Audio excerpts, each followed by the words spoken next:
வணக்கம். வாய் கொழுப்பால் உதயநிதி ஸ்டாலின் தர்ம அடி வாங்கிய நிகழ்வு தமிழகத்தில் பேசும் பொருளை மாற்றியுள்ளது. மதுரையில் அரசு நிகழ்ச்சியில் கலந்து கொள்வதற்காக வந்த உதயநிதி ஸ்டாலின் அவர்கள் சில குறிப்பிட்ட விஷயத்தை பேசி வசமாக சிக்கிக்கொண்டார்.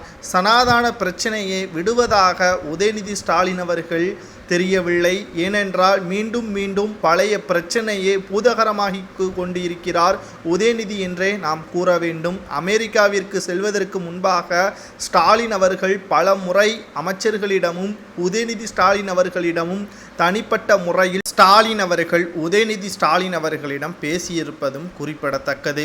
மீண்டும் மீண்டும் பிரச்சனையை வளர்க்கும் விதமாகத்தான் உதயநிதி ஸ்டாலின் அவர்கள் செயல்பட்டு கொண்டிருக்கிறார். கார் பந்தயம் முதல் சனாதன வழக்கு வரை அதிரடியான நடவடிக்கைகளை உதயநிதி ஸ்டாலின் மீது எடுக்க வேண்டும் என்று மக்கள் பிரச்சனைக்கு மேல் பிரச்சனையாக போராட்டங்களையும் நடத்தி வருகிறார். அந்த வரிசையில் இன்று மதுரையில் நடந்த சில முக்கியமான நிகழ்ச்சிகளில் பங்கேற்ற உதயநிதி ஸ்டாலின் அவர்கள் சபாநாயகர் அப்பாவு அவர்கள் பேசுவது என்னவென்றால், உதயநிதி ஸ்டாலின் அவர்கள் பேசியதுதான் மிகப்பெரிய அளவில் சர்ச்சையை ஏற்படுத்தி இருக்கிறது.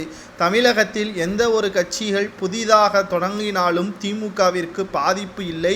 திமுக எப்பொழுதுமே வெற்றியை மட்டும்தான் ஏற்படுத்தும், மக்களுக்கு பயனளிக்கும் வகையில்தான் கட்சி நிர்வாகம் இருக்கிறது என்று கூறியிருந்தார். மேலும் போதை மருந்துகளும் கள்ளச்சாராயங்களும் திமுகவின் ஆட்சியை இழிவுபடுத்தும் விதமாகவும் விமர்சனம் செய்யும் விதமாகவும் பிற கட்சிகள் செய்வதாக உதயநிதி ஸ்டாலின் அவர்கள் பேசியது கடும் கோபத்தை அப்பகுதி மக்களுக்கு ஏற்படுத்தியது. ஏனென்றால் வெட்ட வெளிச்சத்திலேயே நமக்கு தெரிகிறது, போதை மருந்துகளை கடத்துவதும் போதை மருந்துகளை விற்பனை செய்வதும் திமுகவின் நிர்வாகிகள்தான். பெயர்கள் அடிபட்டவுடன் கட்சியிலிருந்து அவர்கள் நீக்குவதும் குறிப்பிடத்தக்கது. என்ன பேச வேண்டும் என்று கூட தெரியாமல் உதயநிதி ஸ்டாலின் அவர்கள் வசமாக சிக்கிவிட்டார் என்றும், அது மட்டுமல்ல சனாதன வழக்கை பற்றியும் மீண்டும் அவர் பேசியிருப்பது சர்ச்சையை ஏற்படுத்தியிருக்கிறது. சனாதன வழக்கில் என் வழக்கு இந்தியா முழுவதும் பதிவு செய்யப்பட்டிருக்கிறது என்றும், இது குறிப்பிட்ட ஒரு கட்சி தான் செய்து வருவதாகவும் நேரடியாக பாஜகவையும் கடுமையாக விமர்சனம் செய்திருக்கிறார்.